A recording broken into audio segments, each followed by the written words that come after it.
प्राचीन समय की बात है। सरस्वती नदी के तट पर भद्रावती नाम की एक अत्यंत सुंदर और समृद्ध नगरी बसी हुई थी। उस नगर में चारों ओर सुख शांति का वातावरण था। लोग धर्म कर्म में लगे रहते थे, व्यापार फल फूल रहा था और प्रजा अपने राजा से बहुत प्रसन्न थी। उस नगरी पर द्युतिमान नामक एक धर्मात्मा, न्यायप्रिय और प्रजावत्सल राजा राज्य करते थे। वे सत्यवादी, दानी और भगवान विष्णु के परम भक्त थे। उनके राज्य में अधर्म, अन्याय और अत्याचार का नामो निशान नहीं था। उसी नगर में धनपाल नाम का एक अत्यंत धनी वैश्य रहता था। धनपाल केवल धनवान ही नहीं, बल्कि बहुत बड़ा धर्मात्मा भी था। वह प्रतिदिन भगवान विष्णु की पूजा करता, ब्राह्मणों को दान देता, यज्ञ कराता, गौसेवा करता और निर्धनों की सहायता करता था। उसकी ख्याति दूर दूर तक फैली हुई थी। धनपाल के 5 पुत्र थे: सुमन, द्युतिमान, मेधावी, सुकृति और सबसे छोटा धृष्टबुद्धि। चारों बड़े पुत्र पिता की तरह सज्जन, धर्मपरायण और आज्ञाकारी थे। वे व्यापार में पिता की सहायता करते, मंदिर जाते और सत्संग में भाग लेते थे। परंतु सबसे छोटा पुत्र धृष्टबुद्धि बिल्कुल विपरीत स्वभाव का था। धृष्टबुद्धि बचपन से ही हठी और उद्दंड था। जैसे जैसे वह बड़ा हुआ, उसकी बुरी आदतें भी बढ़ती गईं।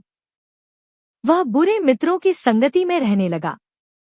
उसे जुआ खेलने, शराब पीने, झूठ बोलने, चोरी करने और व्यर्थ घूमने फिरने में आनंद आने लगा। वह मंदिर जाने के बजाय नर्तकियों और दुष्ट लोगों के साथ समय बिताता। पिता द्वारा दिया गया धन वह जुए और व्यसनों में उड़ा देता। धीरे धीरे उसने घर की प्रतिष्ठा को भी नष्ट करना शुरू कर दिया। धनपाल ने उसे कई बार प्रेम से समझाया, पुत्र, यह मार्ग विनाश की ओर ले जाता है।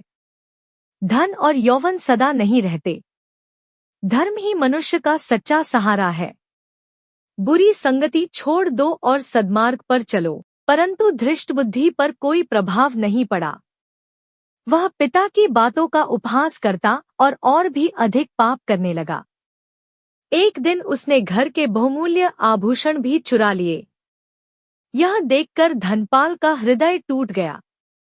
परिवार और समाज में अपमान सहने के बाद उन्होंने भारी मन से उसे घर से निकाल दिया। घर से निकाले जाने के बाद धृष्टबुद्धि के पास न धन बचा, न मित्र और न ही कोई सहारा।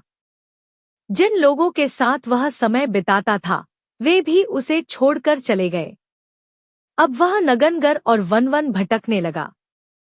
कभी भूख से व्याकुल होकर वह चोरी करता, कभी हिंसा करता, कभी जंगल से फल तोड़कर खाता। उसका शरीर दुर्बल हो गया, चेहरा मुरझा गया और जीवन पूरी तरह दुखों से भर गया। धीरे धीरे उसे अपने कर्मों पर पछतावा होने लगा। उसे पिता की बातें याद आने लगी। वह सोचता, मैंने कितना बड़ा पाप किया। माता पिता का अपमान किया, धर्म छोड़ा और अपना जीवन स्वयं नष्ट कर लिया। परंतु अब बहुत देर हो चुकी थी। एक दिन भटकते भटकते वह एक शांत वन में पहुंचा। वहां वातावरण अत्यंत पवित्र था।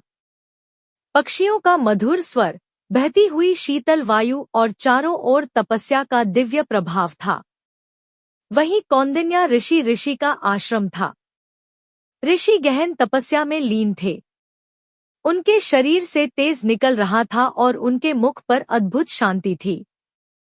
धृष्टबुद्धि ने जैसे ही उन्हें देखा, उसका हृदय पिघल गया। वह उनके चरणों में गिर पड़ा और रोते हुए बोला, हे मुनिवर, मैंने जीवन भर पाप ही पाप किए हैं। मैं दुराचारी, पापी और पतित हूँ। अब मेरे पास कुछ नहीं बचा।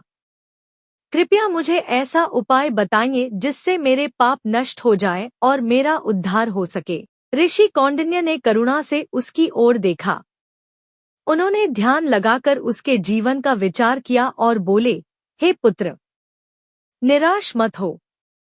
भगवान की कृपा से सबसे बड़ा पापी भी सुधर सकता है।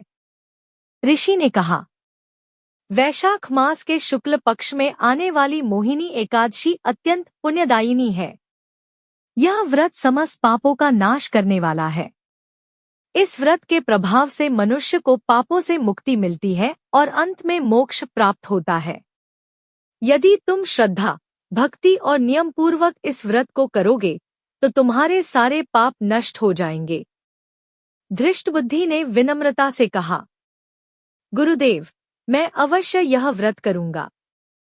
एकादशी का दिन आने पर उसने प्रातः स्नान किया, स्वच्छ वस्त्र धारण किए और भगवान विष्णु का ध्यान किया।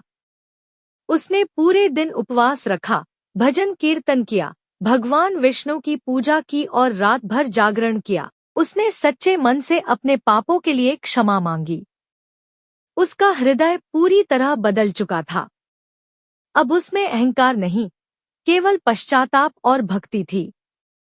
मोहिनी एकादशी व्रत के प्रभाव से उसके सभी पाप नष्ट हो गए। उसका मन शुद्ध और शांत हो गया। उसे आत्मिक शांति प्राप्त हुई। कुछ समय बाद जब उसकी मृत्यु हुई, तब भगवान विष्णु के दूत उसे दिव्य विमान में बैठाकर वैकुंठ धाम ले गए। इस प्रकार एक महान पापी भी मोहिनी एकादशी के प्रभाव से मुक्त होकर परम गति को प्राप्त हुआ। बोलिए भगवान विष्णु की जय।